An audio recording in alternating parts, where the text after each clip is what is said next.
Hola amado, Dios te bendiga, buen día. Qué bueno saludarte en este momento. Deseo grandes bendiciones para tu vida. Hoy quiero invitarte a estudiar la palabra del Señor. Nos corresponde leer el capítulo número 17 del Evangelio según San Juan. En este capítulo, el apóstol Juan describe la oración de Jesús ante el Padre, antes de su arresto y su crucifixión, obviamente. Es conocida como la oración sacerdotal. Es una oración poderosa que Jesús realizó por sus discípulos. Y aquí encontramos varios temas interesantes que fortalecen nuestra fe y nos ayudan a continuar en la lucha, porque Cristo está a nuestro lado, nos apoya. Mira la oración tan linda que Él hace, cómo tiene en cuenta a sus discípulos, incluso te tiene en cuenta a ti y a mí, querido hermano. En esta oración hacemos parte de la oración de Cristo Jesús. La sierva de Dios, Elena de White, Mensajes Selectos, página 29 del año 1906, dice: este capítulo contiene la oración intercesora que Cristo ofreció a su Padre poco antes de su enjuiciamiento y crucifixión. Esta oración es una lección acerca de la intercesión que el Salvador llevaría a cabo dentro del velo cuando se hubiera completado su gran sacrificio a favor de los hombres, la ofrecida de sí mismo. Nuestro mediador dio a sus discípulos esta instrucción de su ministerio en el santuario celestial en favor de todos los que vengan a Él con mansedumbre y humildad, despojados de todo egoísmo y creyendo en el poder de Cristo para salvar. Amén. Importantísimo esto, nótese bien, y quiero destacar una vez más. A Cristo hace una intercesión en favor no de toda la humanidad, aunque obviamente es para toda la humanidad, sino que solamente lo reciben aquellos que con mansedumbre y humildad se despojen del egoísmo y crean en el poder de Cristo. Importantísimo esto. Ahí está la clave, querido hermano, para que puedas recibir el perdón y la intercesión linda que hace Jesús por nuestra vida. Mensajes Selectos, página 52 del año 1904, sigue diciendo: esta fue la última oración de Cristo con sus discípulos. Fue ofrecida poco antes de que fuera al huerto del Getsemaní, donde sería traicionado y hecho preso. Cuando llegó al Getsemaní, cayó en tierra en una agonía angustiosa. ¿Qué causó su agonía?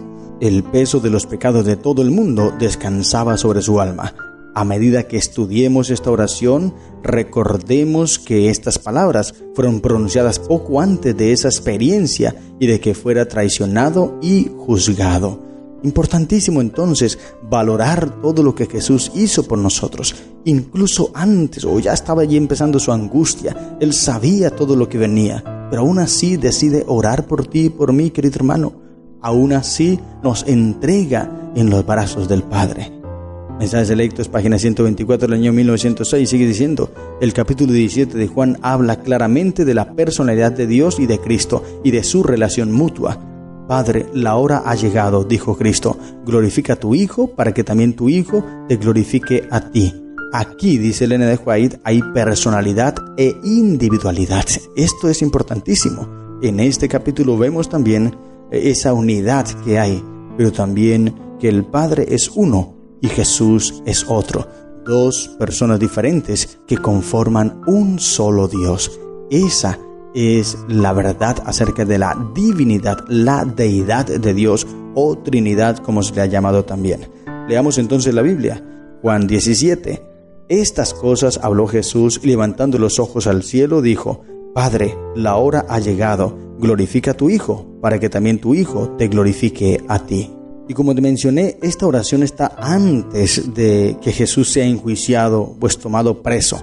Y con esta oración terminan los consejos que Jesús le da a los discípulos, esos consejos de despedida que comienza allí en el aposento alto y que continúa luego en el camino hacia el Getsemaní. Así que esta oración es la oración más extensa de todas las oraciones de Jesús que aparecen en la Biblia. Un comentador llamado Wengel dice que el capítulo 17, que de todos los capítulos de las Escrituras es el más fácil en cuanto a las palabras, el más profundo en cuanto a las ideas. Esta oración entonces se divide claramente en tres partes. Primero, la oración por Cristo mismo, del versículo 1 al 5, allí aparece. Luego, versículos 6 al 19, Jesús ora por sus discípulos. Y versículo 20 al 26, Jesús ora por todos los creyentes. Interesante, tres partes de esta oración. 1, oración de Jesús por sí mismo. 2, oración por sus discípulos. Y 3, oración por ti y por mí, querido hermano, que allí incluye a todos los creyentes. Por eso es que esta oración es la más completa, más extensa de las que hace Jesús. Entonces, Jesús, después de hablarle esas palabras que leímos el día anterior y antes de ayer, el capítulo 15, el capítulo 16, el 14, después de todas esas palabras lindas, consejos prácticos de cómo deberían enfrentar los discípulos la vida de ahí en adelante, Jesús ahora decide orar. Y luego dice: Padre, glorifica a tu Hijo.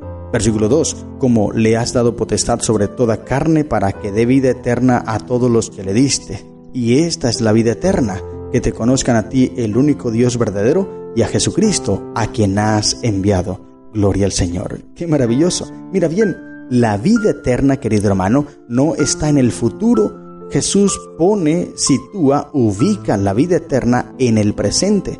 Dice, esta es. No dice, esta será o esta fue. Dice, esta es, porque la vida eterna es ahora, querido hermano, en el presente. El futuro simplemente somos glorificados, pero desde ahora nosotros podemos empezar a disfrutar de la vida eterna. ¿Y cuál es esa vida eterna? Conocer a Cristo. ¿Y qué es conocer a Cristo? Conocer a Cristo es practicar sus palabras. Dice Elena de White, estas palabras significan mucho. Solo conociendo a Cristo podemos conocer a Dios. El enviado de Dios nos insta a que escuchemos estas palabras. Son las palabras de Dios y todos debieran prestarles atención, pues por ellas serán juzgados. Conocer a Cristo de una manera que asegure la salvación final es ser vitalizado con un conocimiento espiritual. Es practicar sus palabras. Sin esto, todo lo demás no tiene valor. Interesante. Así que conocer a Cristo es conversar con Él, es andar con Él, es convivir con Él, es estudiar su palabra, es vivir su vida, es experimentar sus enseñanzas, todo lo que Él nos dio. Como lo leímos en el capítulo anterior, el día de ayer, en el versículo 1, capítulo 16 de Juan, Jesús les dice, estas cosas les hablo para que no tengas tropiezo. Y la única forma de no tener tropiezo es andar en la luz. Y Cristo es la luz, así que si andamos en Cristo, andamos en luz. Y si andamos en luz, no tenemos tropiezo. Estamos en amor con Cristo y estaremos disfrutando de la vida eterna, que es un deleite, una bendición. Pero es una decisión que tú y yo debemos tomar. Cristo lo hizo todo, querido hermano. Solo nosotros debemos aceptar vivir esa vida eterna. Luego Jesús dice, yo te he glorificado en la tierra, he acabado la obra que me diste que hiciese. Interesante. Señor, he hecho tu obra. Esto es algo maravilloso. Jesús cumplió la misión. Jesús obedeció estrictamente las órdenes que su Padre le dio. Y esto es maravilloso, porque nosotros debemos hacerlo igualmente. Jesús nos dejó claro ahí en su palabra, ya lo leímos hace algunos días. Él dice, estas cosas os he dado para que como yo hago, vosotros también hagáis.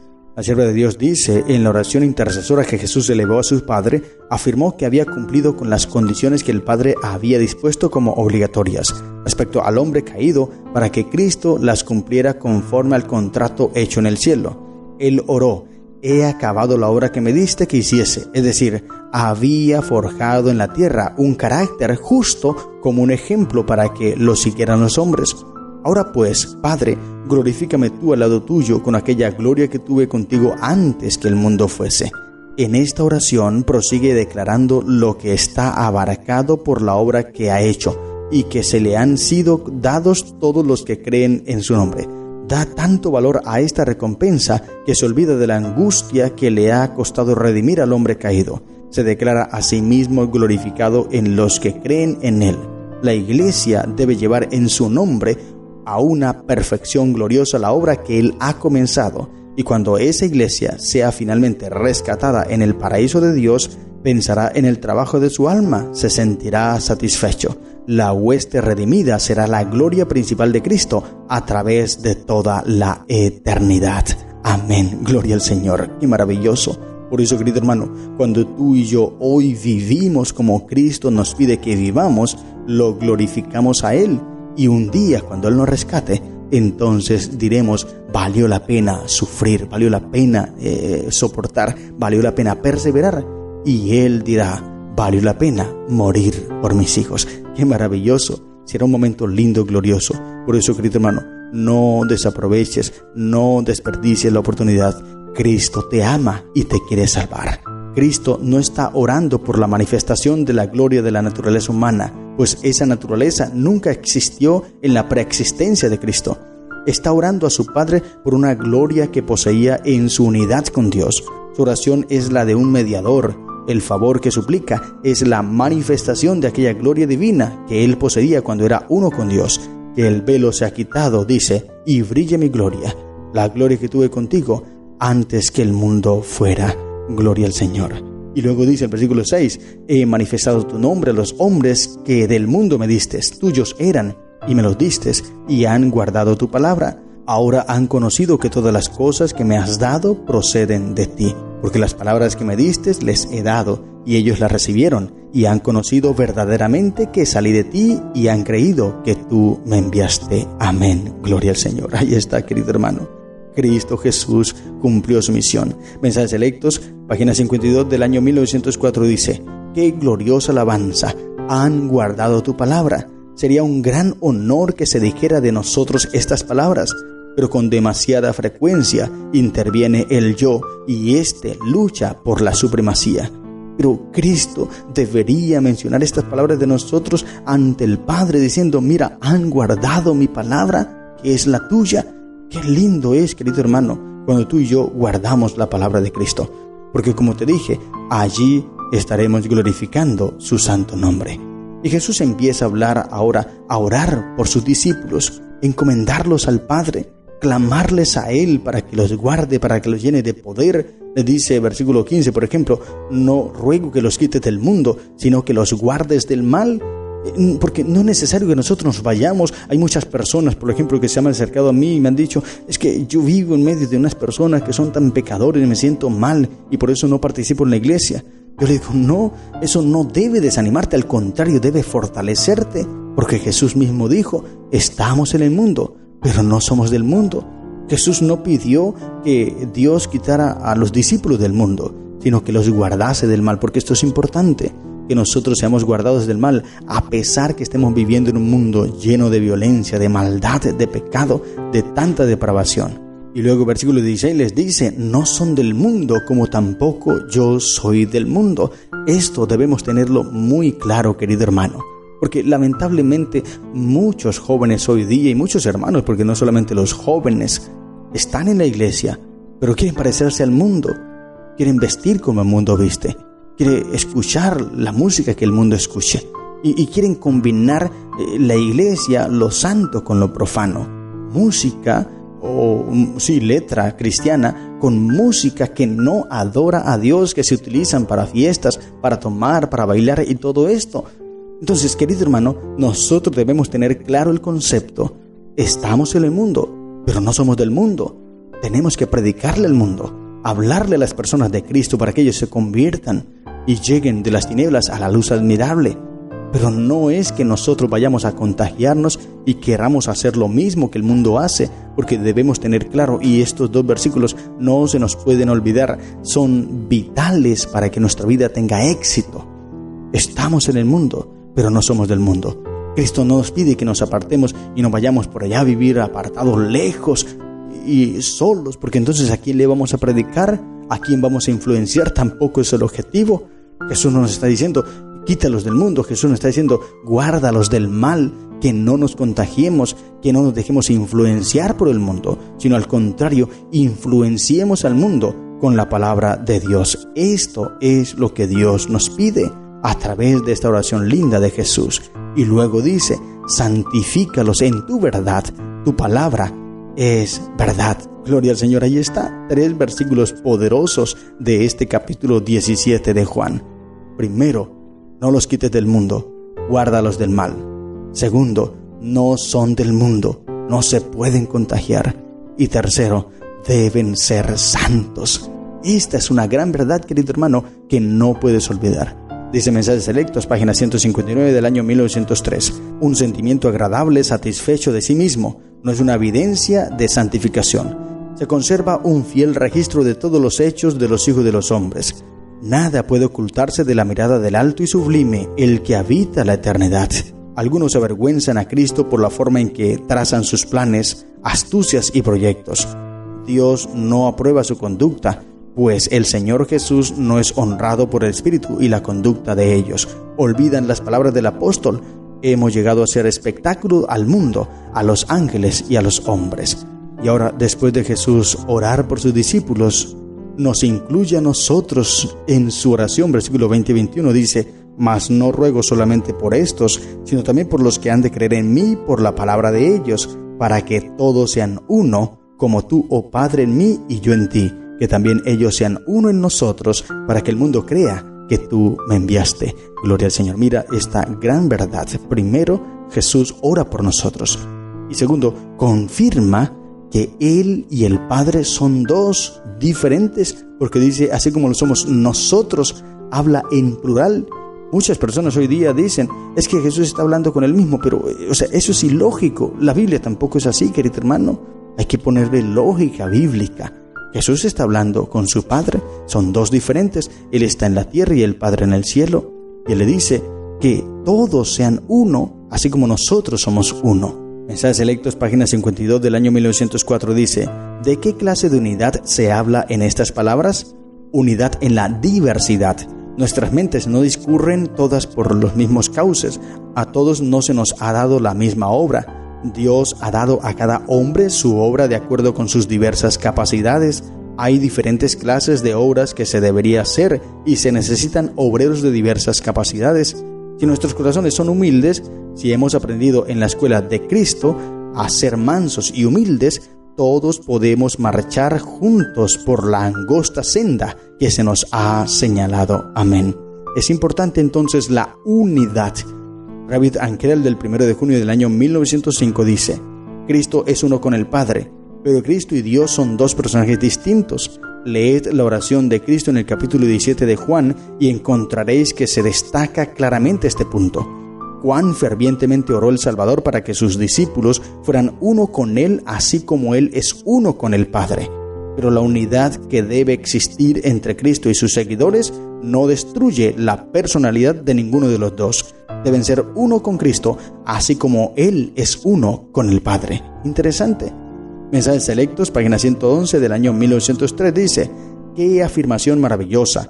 La unidad que existe entre Cristo y sus discípulos no destruye la personalidad de ninguno de los dos. Son uno en pensamiento, en propósito, en carácter, pero no en persona. El hombre llega a participar de la naturaleza divina, participando del Espíritu de Dios, conformándose a la ley de Dios. Cristo hace que sus discípulos lleguen a una unión viviente con Él y con el Padre. El hombre es hecho completo en Cristo Jesús mediante la obra del Espíritu Santo en la mente humana. La unidad con Cristo establece un vínculo de unidad mutua.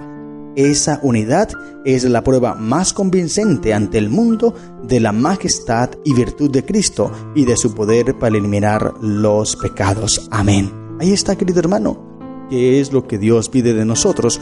Unidad. Pero lamentablemente en muchos casos no está sucediendo. Vivimos en peleas, en rencillas, en pleitos, cada uno queriendo brillar por su propia cuenta y no estamos unidos en un solo propósito. Si la iglesia se une como Cristo Jesús pide, entonces podremos cumplir tu palabra. Porque es que Jesús aquí lo dice: guárdalo, Señor, en tu nombre para que sean uno. Y cuando sean uno, entonces el mundo creerá que tú me enviaste. Ahí está la fórmula. ¿Cómo podemos hacer que las personas crean en Jesús cuando la iglesia está unida?